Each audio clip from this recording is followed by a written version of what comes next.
ये कहानी है एक ऐसे बहरम बल्लेबाज की जो भारत के घर में घुसकर भारत को बुरी तरीके से पटक पटक कर मारा करता था। इस कदर मारा करता था कि उस बल्लेबाज के आगे ना तो कैप्टन कूल का दिमाग चल पाता था, ना ही किंग की रणनीति, ना जसप्रीत बुमराह की यॉर्कर उसका कुछ बिगाड़ पाती, ना भुवनेश्वर कुमार की घूमती हुई गेंदें। मतलब साफ था कि इस बल्लेबाज का खौफ इस कदर था कि भारतीय कप्तान को भी इसको आउट करने के लिए एक स्पेशल तरीके से रणनीति बनानी पड़ती थी। लेकिन फिर भी इस विनाशकारी बल्लेबाज को कुछ फर्क नहीं पड़ता था। ये वो बल्लेबाज था जिसने पूरी दुनिया को बताया था कि भाई 500 के स्ट्राइक रेट से भी बल्लेबाजी की जा सकती है। उसने बताया था कि विकेटों के आगे भी नहीं भाई, विकेटों के पीछे भी बल्लेबाजी की जा सकती है। जी हाँ मेरे दोस्त, मैं बात कर रहा हूँ अफ्रीका के निडर बल्लेबाज इब्राहिम बेंजामिन डिविलियर्स की। यह बल्लेबाज एकमात्र ऐसा बल्लेबाज था जिसको अपने देश से भी ज्यादा भारत के अंदर प्यार किया जाता था। मिस्टर 360 डिग्री के नाम से मशहूर अफ्रीका का यह बल्लेबाज किसी सुनामी से कम नहीं था। आज मैं आपको बताऊंगा एक ऐसे मैच की कहानी जिसमें डिविलियर्स ने भारत को खून के आंसू रुला दिए थे। साउथ अफ्रीका बनाम भारत वनडे मुकाबला, जगह थी बेंगलुरु का चिन्ना स्वामी स्टेडियम, मतलब कि डिविलियर्स और विराट का दूसरा घर। यह वही जगह थी जहां विराट कोहली और डिविलियर्स अपनी टीम बेंगलुरु के लिए साथ खेला करते थे।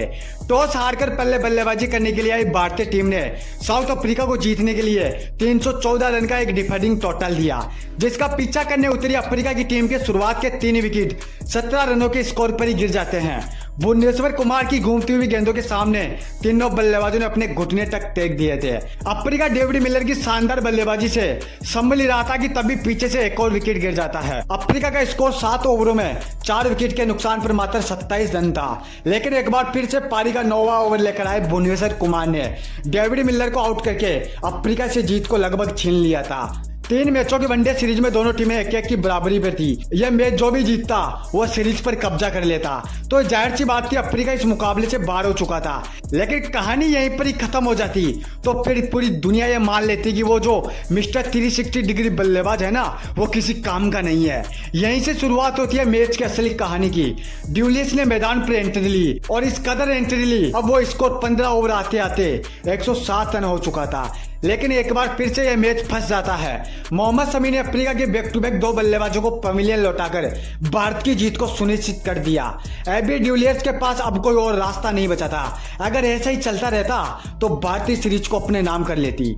यही सोचकर डिविलियर्स ने अपना काम, अपना असली खेल शुरू किया। इसके बाद जो हुआ उसका मंजर पूरी दुनिया ने देखा था। डिविलियर्स ने भारतीय गेंदबाजों की इस कदर, इस तरीके से, इस अंदाज में धुलाई की कि वो बीच मैदान पर रहम की भीख मांगने लगे। भारतीय गेंदबाजों को यह समझ में नहीं आ रहा था कि भाई इस बल्लेबाज को कैसे रोका जाए। भारत के कप्तान को अब यह लगने लगा था कि अगर डिविलियर्स को सही समय पर नहीं रोका गया तो यह सीरीज हाथों से निकल जाएगी।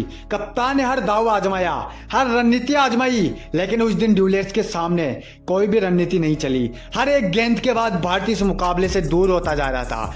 मोहम्मद शमी, भुवनेश्वर कुमार, ईशांत शर्मा सभी ने मिलकर भाई डिविलियर्स को रोकने की बहुत कोशिश की, लेकिन वो इस कोशिश में नाकाम रहे। और एक वक्त ऐसा आया जब डिविलियर्स ने सभी भारतीय की फैंस की आंखों में आंसू ला दिए। जिस स्कोर को भारत को बनाने में पूरे 50 ओवर लग गए थे, भाई उसी स्कोर को डिविलियर्स ने 10 ओवरों पहले ही हासिल कर लिया था और पूरी दुनिया को बता दिया कि मैं किस तरीके से बल्लेबाजी कर सकता हूँ। उस दिन पता चला था पूरे हिंदुस्तान को कि यह बल्लेबाज एलियन की तरह बल्लेबाजी करता है और उसको बल्लेबाजी करते समय ये गेंद फुटबॉल की तरह नजर आती है।